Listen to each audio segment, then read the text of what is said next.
संस्कृताय मित्रों, आज यूपी टेट के लिए हम मोस्ट इम्पॉर्टेंट क्वेश्चन करने जा रहे हैं। मिक्स क्वेश्चन है तो आप लोग इसको अच्छे से पूरा पढ़िएगा। एक दो बार रिवीजन भी कर लीजिएगा, स्किप मत करिएगा। इसमें से क्वेश्चन जरूर आएगा यूपी टेट में। बाह्य प्रयत्न के कितने भेद होते हैं? बाह्य प्रयत्न 11 भेद होते हैं। और ङ का उच्चारण स्थान है कंठ प्लस नासिका है। एच प्रत्याहार में वर्ण होते हैं ए ओ ऐ औ। दिगंबरा का संधि विच्छेद है दिक प्लस अंबरा है। राम लक्ष्मणों पद में समास है, द्वंद्व समास है। कौन सी धातु 16 द्विकर्मक धातुओं के अंतर्गत नहीं आती है?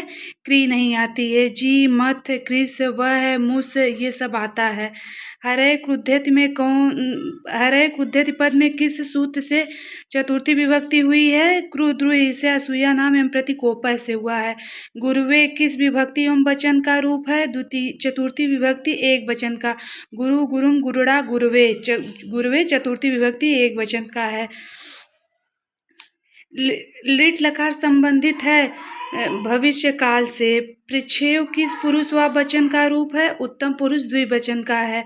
अब ये गद्य अपठित पद्यांश आ गया है। ये प्रारंभे न खलु विघ्न भयन निश्चय प्रारंभे विघ्न निहिता विरमन्ति मध्या विघ्नैर्मुहुर मुहुरपि प्रतिहन्यमाना प्रारब्ध उत्तम जना न परित्यजयन्ति। उपयुक्त श्लोक किस ग्रंथ से उद्धृत है? नीति शतक से है, नीति शतकम से है, जो कि भरतेर की रचना है। नीति शतकम में ये जितना भी मतलब ऐसे इस टाइप के रहते हैं पद्य, नीति शतक में ऐसी नीति की बातें उसमें कही गई है। नीति शतक में विघ्न के भय से किस तरह के प्राणी कार्य आरंभ नहीं करते हैं? अधम कोटि के प्राणी कार्य आरंभ नहीं करते हैं। श्रेष्ठ पुरुष विघ्नों के बार बार आने पर भी क्या करते हैं? कार्य को पूरा करते हैं। उपर्युक्त श्लोक का शीर्षक क्या है? कर्मशीलता है। इस श्लोक में कितने कोटि के मनुष्य बताए गए हैं? 3 कोटि के। जो ऊपर गद्यांश उसमें 3 कोटि के, अधम, उत्तम और मध्यम। लघु सिद्धांत कौमुदी की रचनाकार हैं वरदराज हैं। पठ धातु में शत्र प्रत्यय लगाने पर रूप बनेगा पठन बनेगा।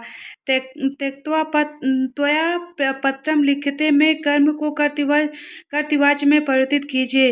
तो त्वया का त्वया तृतीया में है तो कर्मवाच्य का जब कर्तृवाच्य में करेंगे तो त्वया प्रथमा में हो जाएगा तो तुम हो जाएगा। पत्रम को पत्रम में है फिर लिखसी हो जाएगा। मेरे साथ मेरा मित्र विद्यालय जाता है, इसका अनुवाद कीजिए मया सह मम मित्रम विद्यालयम गच्छति। सिद्ध सिद्धयो समो भूत्वा समत्वम योगम उच्यते। यह सूक्ति कहाँ से ली गई है? ये गीता से लिया गया है। जो वो अर्जुन को उपदेश दे रहे थे श्री कृष्ण, वहाँ से लिया गया है। कोयल, कबूतर, चिड़िया को क्रमशः संस्कृत में क्या कहते हैं? परिभृतः कहते हैं, मतलब कोयल। पारावतः मतलब कबूतर। चटका मतलब चिड़िया। संस्कृत में लकार कितने होते हैं? 10 लकार होते हैं। सरस्वती का पर्यायवाची शब्द है ब्राह्मी है, गी है, विद्राती है, उपयुक्त सभी है। 1 लाख संस्कृत संख्या को संस्कृत में क्या कहते हैं? लक्षम कहते हैं। रामायण का अपर नाम क्या है? चतुर्विंशति सहस्त्री संहिता है। एम नचिकेता का संवाद प्राप्त है कठोपनिषद में। जब कठोपनिषद में जब ये नचिकेता के पिता सब कुछ दान दे रहे थे तो उसमें नचिकेता फिर कहा कि पिताजी आप हमको किसको दान देंगे? तो उनके पिता गुस्से में कहे कि मैं तुमको मृत्यु को दान देता हूँ। तब वही मृत्यु को नचिकेता चले गए यम के पास, यम लोग चले गए। तो उसके बाद फिर वहीं यम फिर नहीं थे, फिर 2-3 दिन बाद आए थे, फिर यम नचिकेता का संवाद हुआ था तो ये वहीं से लिया गया है। भाषा कौशल का सही क्रम क्या है? श्रवण कौशल, भाषण कौशल, पठन कौशल, लेखन कौशल है। दृश्य साधन के अंतर्गत नहीं आता है। रेडियो नहीं आता है, बाकी रेखा चित्र भी आता है, प्रदर्शनी भी आता है, मानचित्र भी आता है। निगमन विधि के सोपान का सही क्रम क्या है? नियम है, स्पष्टीकरण है, प्रयोग प्रदर्शन है, पुनः परीक्षण है। थॉर्नडाइक का अधिगम का सिद्धांत क्या है? उद्दीपक अनुक्रिया सिद्धांत है। सिद्धांत कौमुदी किसकी रचना है? भट्टोदीक्षित की रचना है। झस प्रत्याहार के अंतर्गत आने वाले वर्ण कौन कौन से है? ज ब ग ड ध ज ब ग ड द। कंठ वर्ण किन वर्णों का उच्चारण होता है? आ हा का। अकु विसर्जनीयानाम कंठ है। उष वर्ण कौन कौन से है? शल प्रत्याहार के अंतर्गत आते हैं। श ख स ह। स्वागतम में संधि है, यड़ संधि है। इको यड़च सूत्र है, यड़ संधि का सूत्र है। उत्तर पद प्रधान समास का तत्पुरुष है। पंच पात्र में समास है द्विगु, क्योंकि आगे संख्या पंच है तो द्विगु समास है। दिस धातु में तुमुन प्रत्यय का योग करने पर बनता है द्रष्टुम बनता है। ददति रूप दा धातु के किस लकार एवं पुरुष वचन में होता है? लट लकार प्रथम पुरुष बहुवचन में। पितरी किस विभक्ति एवं वचन का रूप है? सप्तमी विभक्ति एक वचन का रूप है। रमा शब्द चतुर्थी विभक्ति एक वचन का रूप है, रमायई है। मह्याम मोदकम रोचते, इस वाक्य में मह्याम पद में चतुर्थी किस सूत्र से हुई है? रुच्यर्थानाम प्रियमाण। मतलब जो वस्तु रुच होती है, रुचिकर वस्तुओं में चतुर्थी विभक्ति होती है। प्रियमाण जो प्रियमाण होती है उसमें चतुर्थी विभक्ति लगती है। स दुग्धम पीबती, इसका कर्मवाच्य होगा। स का कर्मवाच्य में तृतीया हो जाएगा। सह का तम तेन हो जाएगा। तेन दुग्धम पियेते। उपमा प्रयोग के लिए कौन सर्वाधिक प्रसिद्ध है? कालिदास है। उपमा कालिदासस्य भारवे अर्थ गौरव के लिए। दंडिन पद लालित्य, दंडी पद लालित्य के लिए। माघे संत त्रयोदश है, मतलब माघ में तीनों गुण समाहित हैं। दिलीप की पत्नी का क्या नाम है? सुदक्षिणा है। गुरुवपि विरह दुख आशा बंध सहयत, यह कथन किसका है? अनुसुईया का है। यह वहाँ से लिया गया है, अभिज्ञान शाकुंतलम से लिया गया है। अभिज्ञान शाकुंतलम से लिया गया, जिसके रचयिता कालिदास हैं। 49 को कहते हैं एकोन पंचाशत कहते हैं, ऊन पंचाशत कहते हैं, 9 कहते हैं, उपयुक्त सभी कहते हैं। स्व अयम विद्यालयम गमिष्यामि, इस वाक्य में अव्यय पद क्या है? स्व है। उपसर्ग का प्रयोग कहाँ होता है? धातुओं के पूर्व में होता है। किल अव्यय पद का क्या अर्थ है? अवश्य ही है। गंधर्व राजपुत्री का आसीत, कादम्बरी आसीत। बृहत्रयी के अंतर्गत कौन सम्मिलित नहीं है? रघुवंश नहीं है। बाकी किरातार्जुनीयम, नैषधि चरितम, शिशुपाल बधम। इसका ट्रिक किशुन से की से किरातार्जुनीयम, सी से शिशुपाल बधम, किशुन्ना से नैषधि चरितम। ये बृहत्रयी के अंतर्गत आते हैं, ये लघुत्रयी के अंतर्गत आते हैं, रघुवंशम। वेदांगों की संख्या कितनी है? 6 है। रमणीया अर्थ प्रतिपादक शब्द काव्य में किसका लक्षण है? जगन्नाथ का है। दृश्य साधन के अंतर्गत कौन आता है? श्यामपट्ट आता है।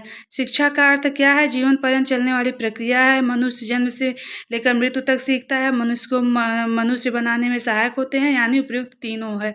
पठन शिक्षण की सर्वोत्तम विधि क्या है? वाक्य शिक्षण पद्धति है, विधि है। सर्वप्रथम शिक्षा भाषा में ध्वनि का वैज्ञानिक विश्लेषण किया गया है संस्कृत भाषा में। संस्कृत शिक्षण के स्तर हैं प्रारंभिक स्तर, मध्य स्तर, उच्च स्तर, उपयुक्त सभी। वार्तिककार कौन है? कात्यायन है। ऊष्म व्यंजन के अंतर्गत आते हैं श, श, स, ह, यानी शल प्रत्याहार के अंतर्गत ऊष्म वर्ण आते हैं। पाणिनि के अनुसार प्रत्याहारों की संख्या कितनी है? 42 है। एक प्रत्याहार के अंतर्गत आते हैं ई, उ, री, ली। च वर्ण का उच्चारण स्थान है तालु, इचु ऐसा नाम तालु। नायक इस पद का संधि विच्छेद है, नय प्लस अक है। सचित में संधि है, सचित में कौन सी संधि है? स्तुत्व संधि है। नमः शिवाय, इस वाक्य में शिवाय पद में कौन सी विभक्ति है? चतुर्थी विभक्ति है। कारक कितने होते हैं? 6 होते हैं। युधिष्ठिर में कौन सा समास है? अलुक तत्पुरुष समास है। युधिष्ठिर में कौन सा समास है? अलुक तत्पुरुष समास है। जिसमें अन्य पद की प्रधानता होती है वह कौन सा समास होता है? बहुव्रीहि समास होता है। धेनु शब्द का चतुर्थी एक वचन क्या रूप होगा? धेन में होगा। रामस्य पद में राम शब्द किस विभक्ति वचन का रूप है? षष्ठी विभक्ति एक वचन का है। अस्था धातु का लोट लकार मध्यम पुरुष द्विवचन रूप होगा, तिष्ठतम होगा। गच्छेयम उद्गम धातु का रूप होगा, विधिलिंग लकार उत्तम पुरुष एक वचन। त्यक्त्वा शब्द में प्रयुक्त प्रकृति एवं प्रत्यय क्या होगा? त्यज प्लस त्वा। बालिका गीतम गायति का कर्मवाच्य पद होगा बालिकया गीतम गीयते। गीतम गीयते सीता रामेण सह वनम गच्छत। इस वाक्य में अव्यय पद कौन सा है? तो स अव्यय पद है। उपसर्ग का अन्य नाम क्या है? प्रादि है एवं गति है। मैं पुस्तक पढ़ता हूँ, इसका शुद्ध अनुवाद क्या होगा? अहम पुस्तकम पठामि। संस्कृत में पुरुष कितने होते हैं? संस्कृत में पुरुष 3 होते हैं। प्रथम पुरुष, मध्यम पुरुष, उत्तम पुरुष। 86 को संस्कृत में कहेंगे षडशीति कहेंगे। कादम्बरी कथा की नायिका कौन है? कादम्बरी ही है, जिसके नाम से ही कादम्बरी बुक का नाम पड़ा है। रघुवंश में सिंह का क्या नाम है? कुंभोदर है। परिष्कृता वर्तमनि पार्थिवेन। यह सूक्ति कहाँ से उद्धृत है? रघुवंशम से उद्धृत है। ईशावास्योपनिषद किस वेद का उपनिषद है? यजुर्वेद का है। भंडारकर विधि में निम्नलिखित में से कौन सी विशेषता है? अनुवाद और व्याकरण के माध्यम से पढ़ना। निम्नलिखित में कौन सा वाणी का भेद नहीं है? उत्तमा नहीं है। भाषा शिक्षण की दृष्टि से कौन सी अवस्था अधिक प्रभावी है? शैशवावस्था। भारत में देव भाषा किसे कहते हैं? संस्कृत कहते हैं। संस्कृत को भारत की देव भाषा कहते हैं।